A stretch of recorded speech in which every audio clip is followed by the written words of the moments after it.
3 ngày Tết, ông bà, tổ tiên sẽ về vui vẻ bên con cháu. Nhưng sự thật chưa chắc đã như vậy. Người đã khuất từ 10 năm, 20 năm theo giáo lý nhà Phật. Họ đã theo nghiệp mà luân hồi, tái sinh vào một cõi giới khác rồi. Và nếu không có ai về thật thì nén nhang ta thắp, mâm cỗ ta bày, những lời khấn nguyện thổn thức ấy liệu có còn ý nghĩa gì không? Một buổi sớm mùa xuân, tại tu viện Jetavana, nắng nhẹ xuyên qua tán cây, gió khẽ lay từng phiến lá, tiếng chim hót xa xa hòa vào tiếng tụng niệm còn vương lại từ đêm trước. Đức Phật ngồi giữa các đệ tử, tĩnh lặng như mặt hồ không gợn sóng. Giữa chúng, một cư sĩ tên Sudatta chắp tay, cúi đầu. Ông vừa trải qua mùa Tết đầu tiên không có cha. Đức Phật nhìn ông, khẽ hỏi: Sudatta, tâm con đang mang một điều gì đó nặng lòng. Sudatta ngước lên, giọng nhẹ mà tha thiết: Bạch Thế Tôn, Tết vừa rồi, mẹ con cứ dặn phải làm mâm cỗ cho thật đủ đầy, để cha về ăn Tết cùng gia đình. Nhưng con lại nghĩ cha con đã theo nghiệp mà tái sinh. Vậy cha có thật sự trở về không? Và nếu không, con có nên nói thật với mẹ, hay để mẹ tiếp tục tin vào điều không có thật? Cả khu vườn như trùng xuống. Không ai lên tiếng, nhưng trong mắt từng người, dường như câu hỏi ấy cũng đã nằm sẵn đâu đó, chỉ chưa ai dám gọi tên. Một vị tỳ kheo lớn tuổi khẽ thở dài: Câu hỏi này ta cũng từng mang từ khi còn là người tại gia. Một cư sĩ trẻ thì thầm: Từ nhỏ đến lớn, năm nào nhà tôi cũng cúng ông bà. Nhưng thật ra tôi chưa từng biết mình đang cúng cho ai, hay chỉ đang cúng vào khoảng không. Đức Phật vẫn ngồi yên. Rồi Ngài không trả lời ngay, mà hỏi ngược lại: Sudatta, khi con nhớ đến cha, trong tâm con hiện lên điều gì? Sudatta lặng đi một lúc. Con thấy dáng cha, cách cha nhìn con. Bàn tay gầy guộc những ngày cuối đời vẫn nắm tay con thật chặt. Và khi đứng trước bàn thờ thắp nhang, con cảm thấy cha vẫn ở đâu đó, rất gần. Đức Phật khẽ mỉm cười. Điều con vừa nói chính là câu trả lời đầu tiên. Ngài chậm rãi giảng giải, sau khi một chúng sinh lìa đời, tùy theo nghiệp lực đã tạo, họ sẽ tái sinh vào một trong 6 cõi. Nếu đã sinh về cõi lành, họ không còn mang thân xác hay tâm thức của kiếp trước. Nhưng có một điều khác vẫn xảy ra tinh tế hơn, sâu xa hơn và quan trọng hơn rất nhiều. Đó là sự cảm ứng của tâm. Ngài lấy ví dụ một người mẹ ở phương xa, bỗng dưng bất an, cảm thấy con mình đang gặp nguy dù không một tin báo nào đến. Rồi sau đó, hóa ra đúng là con bà vừa trải qua một cơn hiểm nguy, đúng vào khoảnh khắc ấy. Đó không phải mê tín, đó là dấu vết của một sợi dây ân nghĩa không đứt được, dù cách nhau bởi sinh tử. Sudatta hỏi tiếp: Vậy sợi dây ấy có còn sau khi họ đã tái sinh? Về mặt trí nhớ thì không. Nhưng trong tầng sâu của tâm thức cái mà Như Lai gọi là dòng tâm thức liên tục vẫn còn lưu lại dấu ấn của ân nghĩa. Dấu ấn ấy không phải ký ức, nó là năng lượng. Và năng lượng thì không mất đi, chỉ chuyển hóa.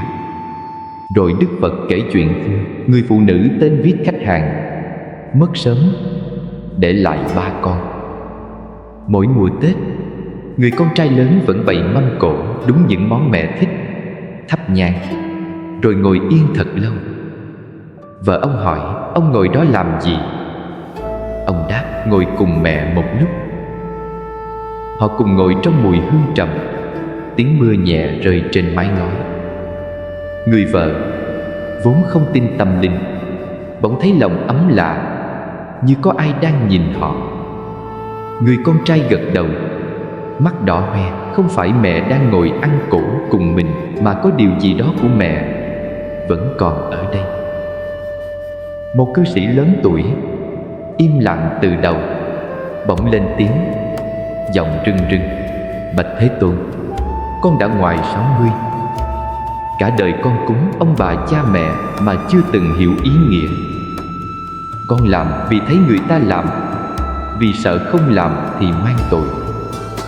Giờ nghe Thế Tôn dạy, con mới nhận ra mình đã cúng, mà tâm chưa từng có mặt trong đó." Đức Phật không trách, chỉ nhẹ nói: nhận ra được điều đó hôm nay chính là khởi đầu của một sự tỉnh thức. Không gì là quá muộn. Vậy hiếu là gì? Thưa Thế Tôn, cha mẹ con cũng đã mất hết rồi. Hiếu không chỉ dành cho cha mẹ của một kiếp này. Trong vô lượng kiếp luân hồi, mỗi chúng sinh từng là cha, là mẹ, là con của nhau. Khi con nhìn vào bất kỳ ai với lòng từ bi, khi con sống lành, tránh dữ, hồi hướng công đức, đó chính là đang thực hành đạo hiếu ở tầng sâu nhất. Vậy sống tốt mỗi ngày cũng là một cách báo hiếu tổ tiên.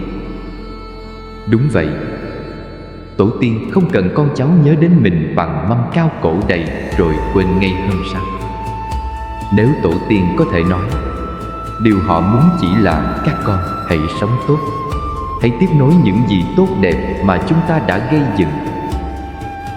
Sudatta hỏi câu cuối, giọng khẽ run: vậy con nên nói gì với mẹ? Mẹ vẫn tin cha về ăn Tết cùng nhà. Con không muốn phá vỡ niềm tin ấy, nhưng cũng không muốn mẹ hiểu sai. Đức Phật nhìn ông, ánh mắt vừa hiền hòa vừa thấu suốt. Hãy để Như Lai hỏi lại con, niềm tin ấy mang lại cho mẹ con điều gì? Sự an ủi, cảm giác gia đình vẫn còn trọn vẹn. Mẹ nói chuyện với cha như cha vẫn còn đó, và sau đó mẹ bớt buồn hơn. Vậy niềm tin ấy có gây hại gì không? Thưa, không ạ. Sự thật sâu sắc nhất không phải lúc nào cũng cần nói ra bằng lời. Có khi nó chỉ cần được sống, được cảm nhận. Mẹ con đang thực hành đạo hiếu theo cách của bà, bằng tất cả nỗi nhớ và tình thương của một người vợ, một người mẹ. Điều đó không sai. Còn con có thể ngồi bên mẹ, cùng thắp nhang, cùng dâng mâm cỗ, nhưng trong tâm con hãy làm với chánh niệm, biết rõ mình đang làm gì, vì sao mình làm. Hai mẹ con cùng một hành động, nhưng mỗi người một tầng sâu khác nhau, và điều đó hoàn toàn đẹp đẽ. Sudatta cúi đầu, trong lòng như vừa đặt xuống một gánh nặng đã mang rất lâu. Con hiểu rồi, Bạch Thế Tôn. Con không cần thay đổi mẹ, con chỉ cần thay đổi chính mình. Đức Phật mỉm cười, đó là trí tuệ. Mùa Tết năm ấy, đứng trước bàn thờ cùng mẹ, Sudatta không còn đứng như người đang làm một nghi lễ. Ông đứng như một người con đang quay về với cội nguồn của chính mình. Ông thắp nhang, chắp tay, và trong lòng thầm nguyện con sẽ sống tốt, sẽ sống xứng đáng, để dù cha đang ở nơi nào, cha cũng an lòng. Mẹ ông, đôi mắt đỏ hoe, khẽ nói: cha về rồi đó con. Lần này ông không phản bác. Ông chỉ đặt tay lên vai mẹ, gật đầu: dạ, con biết, con cảm nhận được. Và lạ kỳ thay, trong khoảnh khắc ấy, ông thật sự cảm nhận được. Vì tổ tiên không chỉ về trong 3 ngày Tết. Tổ tiên hiện diện trong từng hơi thở của con cháu, còn sống trên đời trong ánh mắt người mẹ già nhìn bàn thờ với tất cả tình thương. Trong bàn tay người con đang thắp nén nhang bằng lòng biết ơn, trong tiếng cười trẻ nhỏ chạy nhảy ngoài sân. Tổ tiên không đi đâu cả. tổ tiên đang sống tiếp trong chúng ta. Mùa Tết năm nay, khi bạn đứng trước bàn thờ, hãy thắp nén nhang bằng cả tấm lòng, không phải để gọi tổ tiên về, mà để nhớ rằng một phần của họ vẫn đang sống trong bạn. Và cách báo đáp tốt nhất là sống thật tốt trong mỗi ngày của cuộc đời này. Bạn có từng ngồi trước bàn thờ và cảm nhận được điều gì đó, dù không thể gọi tên? Hãy kể lại khoảnh khắc ấy ở phần bình luận, để chúng ta cùng tin rằng tình thân chưa bao giờ thật sự đứt lìa. Bấm theo dõi Ngẫm Lời Phật Dạy để cùng nhau lan tỏa những lời Phật dạy.